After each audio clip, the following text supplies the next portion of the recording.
Bona tarda a tothom. Voldria començar amb un agraïment al Jaume Roures i a tota la gent de Mediapro que ens acull aquí. Volia també agrair a les autoritats que ens acompanyen, a tots vosaltres, als periodistes que fan l'esforç de venir des de Catalunya, els que ja tenen presència habitual aquí, doncs el fet d'acompanyar-nos avui aquí. Catalunya viu un moment de molta intensitat en molts aspectes. Deixeu-me començar per alguns que també són molt importants. Viu un moment d'intensitat en el seu creixement econòmic, després d'una crisi molt dura, d'una crisi molt llarga, de moltes dificultats, d'una crisi i d'unes dificultats que de fet encara no s'han acabat, que no s'han acabat del tot, almenys, que continua afectant de forma molt greu i molt intensa una part rellevant de la nostra societat, però al mateix temps també d'un país, d'una economia que és capaç de créixer a uns ritmes molt considerables si ho mirem amb la perspectiva de tot el nostre entorn, l'entorn europeu, dels Estats Units, etc. De fet, l'any passat l'economia catalana va créixer a un ritme del 3,5% del seu GDP. És un creixement molt notable perquè és un creixement que dobla el creixement mitjà de la zona euro, és un creixement que dobla el creixement mitjà de la Unió Europea i és un creixement que gairebé dobla el creixement de l'economia dels Estats Units, per posar un exemple.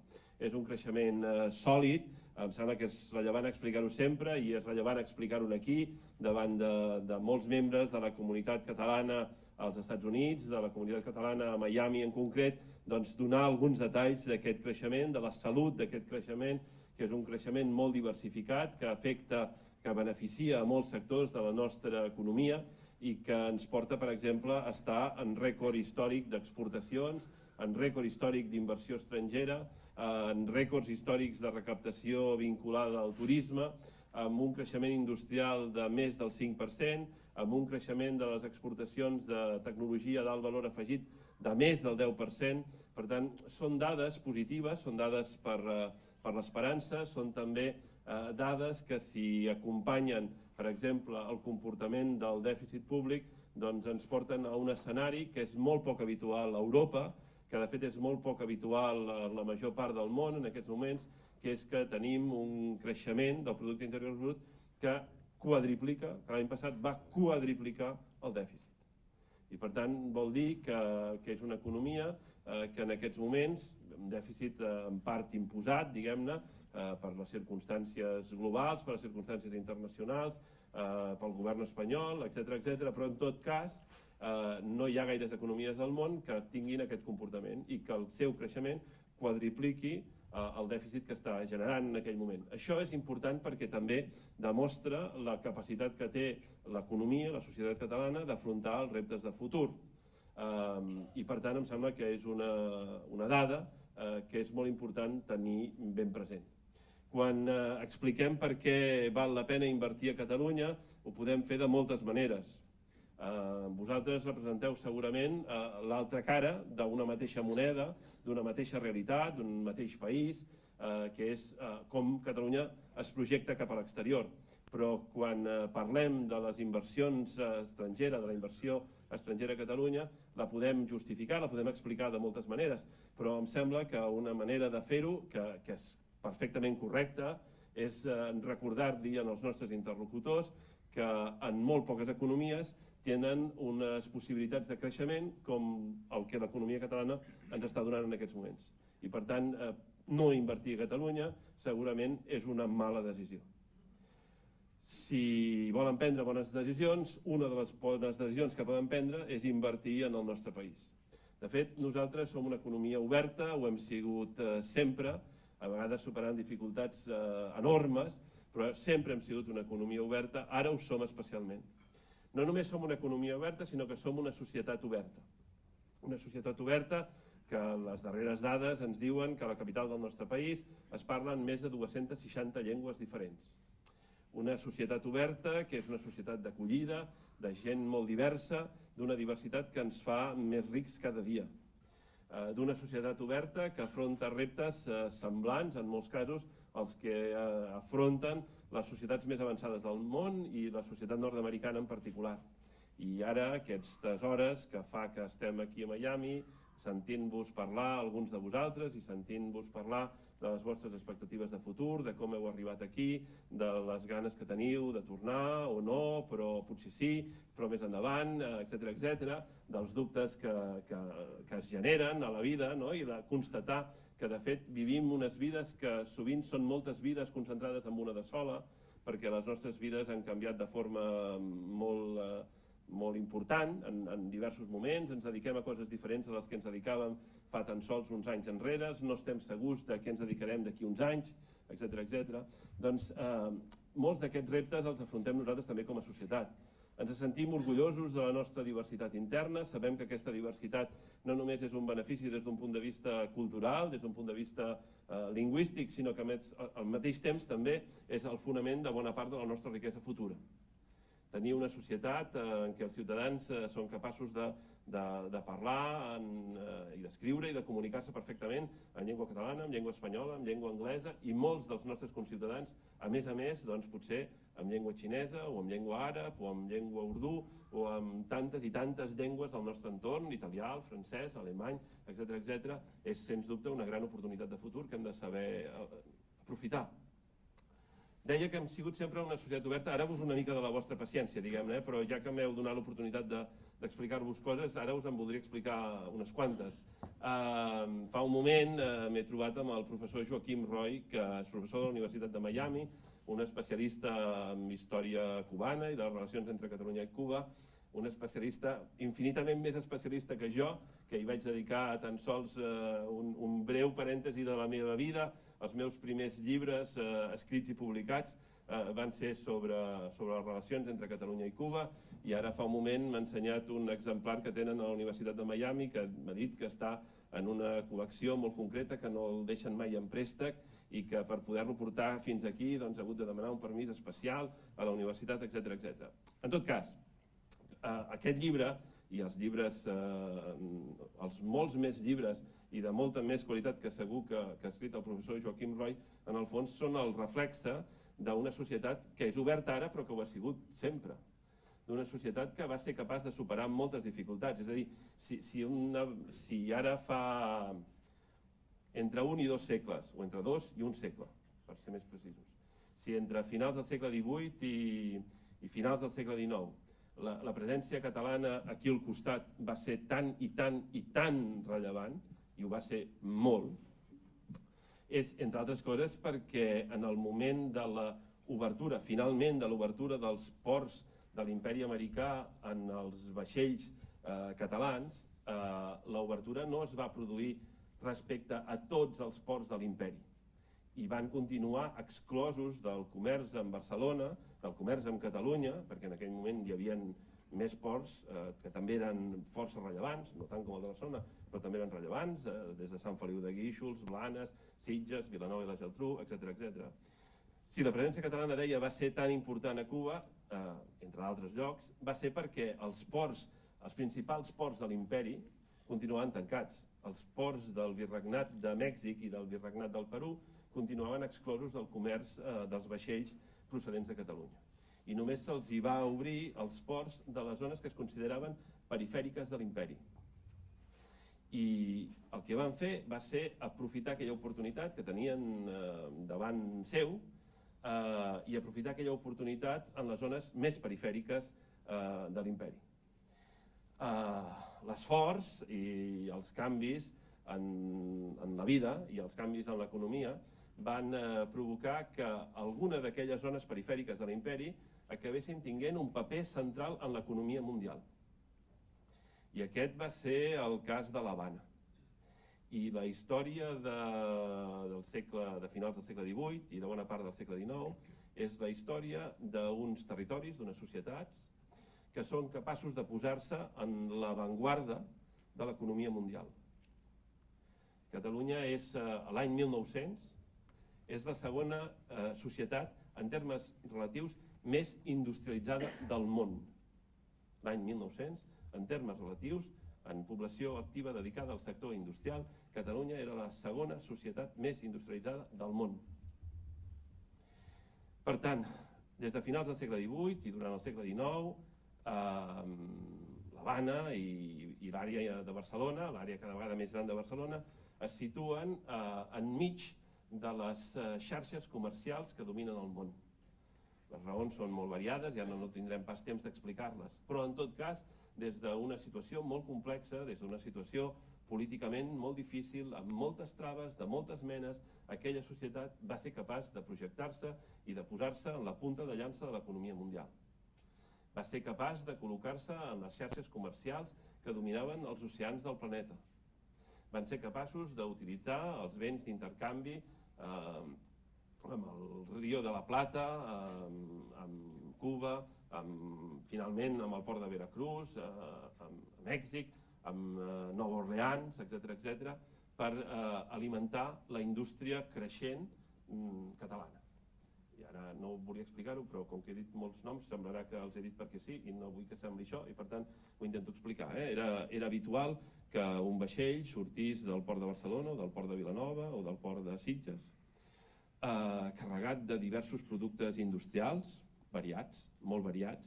Una de les claus era que eren molt variats, perquè això permetia que la transacció en el port d'arribada fos molt ràpida, perquè no havien d'esperar a col·locar tot el producte d'un sol producte, diguem-ne, sinó que tenien un ampli ventall per col·locar i era més ràpid de col·locar. I, per exemple, aquell vaixell es dirigia, explico aquest exemple perquè em sembla que és il·lustratiu, diguem-ne, es dirigia al port de Buenos Aires. Col·locaven el producte que portaven, industrial, que podien ser des de mitges de seda fins a paper, alguns productes especialitzats en temes del ferro, etc., i compraven carn salada, tasajo. Tornaven a travessar bona part de l'Atlàntic fins al port de l'Havana i col·locaven aquella carn en el mercat cubà. A canvi, compraven sucre. Agafaven aquell sucre i el portaven a Nova Orleans. Venien el sucre i compraven cotó. Agafaven el cotó, el portaven fins al port de Barcelona. I ara us explicaré una història que em sembla que és curiosa, diguem-ne. El descarregaven al port de Barcelona, de fet, el descarregaven a la platja de Barcelona perquè Barcelona no tenia port. I per tant es descarregava amb gent que estava posada amb l'aigua fins a la cintura o fins al pit i que carregaven les bales de cotó sobre el cap. Les portaven fins a la platja i les carregaven amb un carro.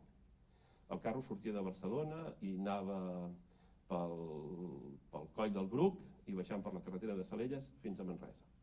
A Manresa s'acabava el camí de carro. Descarregaven el carro i carregaven un tren de mules. I el tren de mules sortia de Manresa en direcció a Berga. Descarregaven el tren de mules i allà filaven el cotó. Un cop filat, el cotó el carregaven una altra vegada amb un tren de mules que tornava a baixar fins a Manresa, descarregaven el tren de mules, carregaven els carros, agafaven els carros i els portaven fins a Barcelona. Descarregaven els carros i allà teixien i tintaven el cotó. Tornaven a carregar amb un carro, portaven fins a la platja, el descarregaven en els Mossos de la Mar, que el portaven fins a un vaixell, que el carregaven i el tornaven a anar fins al port de Buenos Aires i tornaven a vendre el producte. I sortia a compte. Espero que l'exemple sigui il·lustratiu. És il·lustratiu de moltes coses, i algunes d'elles no necessàriament positives. Però és il·lustratiu de moltes coses. De fet, espero que l'exemple serveixi per demostrar aquest esperit emprenedor, aquesta voluntat de superació. Es demostren molts altres aspectes de la nostra vida, i ara també n'apunto un altre, i perdoneu-me que abusi de la vostra paciència. El nostre és un país que li han faltat moltes de les eines que hauria volgut tenir, que li han faltat les eines d'estat que hauria volgut tenir. I això ha fet que hagués de suplir aquestes eines d'estat que li mancaven amb organització social. Una part d'això explica el perquè d'una societat autoorganitzada en tants àmbits de la vida, de l'ensenyament, de la salut, de la cultura, de l'esport, i contribueix a explicar per què un país demogràficament modest, que representa només un 1,5% de la població de la Unió Europea i un 0,1% de la població mundial, és capaç de projectar-se en el món amb la força amb la que ho fa. Molt bé. Ara ens trobem davant d'una oportunitat en la nostra història, una oportunitat que hem tingut poques vegades, que potser mai no hem tingut tan clara, que és l'oportunitat que els ciutadans de Catalunya decideixin democràticament, que decideixin amb el seu vot sobre el seu futur i que decideixin quines són les eines de les quals es volen dotar. A alguns de nosaltres ens sembla que les millors eines possibles són les eines d'un estat i que, de fet, els estats no renuncien a les eines que tenen i segurament no renuncien perquè consideren que són eines rellevants. Fa un moment també, parlant amb algú de vosaltres de la diferència entre el verb ser i el verb estar, en anglès aquesta diferència no existeix, és un sol verb, to be. Però en les llengües neollatines, i en la nostra en particular, la diferència entre el verb ser i el verb estar és una diferència molt clara. El verb ser indica una qualitat permanent que t'acompanyarà durant sempre, per exemple, durant tota la vida. Mentre que el verb estar indica una qualitat temporal. Per això diem que el menjar que avui ens serveixen està bo, perquè estarà bo durant una estona, no estarà bo indefinidament, diguem-ne, encara que sempre que el facin ells estarà bo. Per tant, atesa que, per exemple, atesa que la condició de polític és una condició que només t'acompanya durant uns anys de la vida, espero, i em sembla que això és bo que sigui així, potser hem de dir que estem en política o que estem assumint una certa responsabilitat política, però en canvi les condicions que ens són permanents, per exemple, són la condició, en el meu cas, de ser professor, i per això estic tan content d'haver pogut saludar el professor Joaquim Roy, o de ser pare. Això sí que és per tota la vida, diguem-ne, no? Molt bé, Catalunya té davant seu l'oportunitat de dotar-se d'unes eines que ens sembla que són les millors possibles i volem tenir les millors eines possibles. Alguns de nosaltres creiem que aquestes millors eines són les eines d'un estat i per això estem independentistes. Un cop Catalunya sigui una república independent, la nostra condició d'independentista caducarà. No tindrà cap sentit que siguem independentistes, no? Quan siguem independents. Mentre que, en canvi, la nostra condició de partidaris d'un món obert i d'una societat oberta, de partidaris d'una societat i d'un món interconnectats, d'una economia capaç de connectar-se a tot arreu del món, és una condició que no volem perdre i que no perdrem. I per tant som moltes coses, som europeistes, som partidaris d'una Europa més unida, d'una Europa més forta, d'unes institucions comunes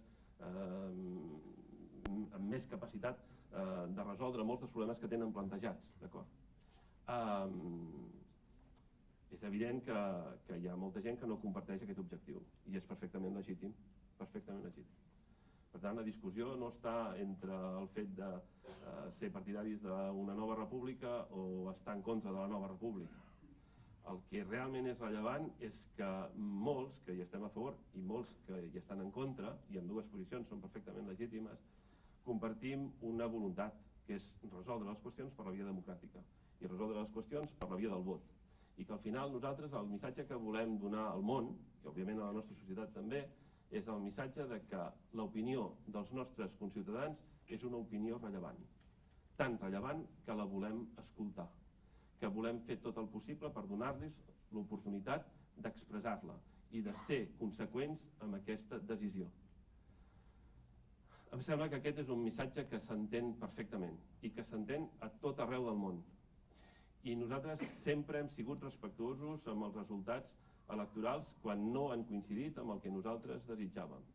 I de fet, moltes vegades els resultats electorals no han sigut el que nosaltres hauríem volgut o els que nosaltres hauríem somiat. I entenc que això és vàlid per qualsevol altra persona en qualsevol altre lloc del món. Segur que sempre podria esperar un resultat una mica millor, sempre. Però en tot cas, sempre hem sigut respectuosos amb els resultats. I per tant el que esperem de tothom també és que tothom sigui respectuós amb aquest resultat. Aquest és el nostre objectiu. Ens sembla que és un objectiu legítim, ens sembla que és un objectiu fàcil d'explicar, que és un objectiu que tothom pot entendre i que la immensa majoria de la societat catalana, el 80% de la societat catalana, comparteix, que és poder-ho decidir amb el vot. I per tant, amb això estem, convençuts de que això ens dotarà de les millors eines possibles per continuar fent allò que sempre hem fet i que sempre hem volgut fer.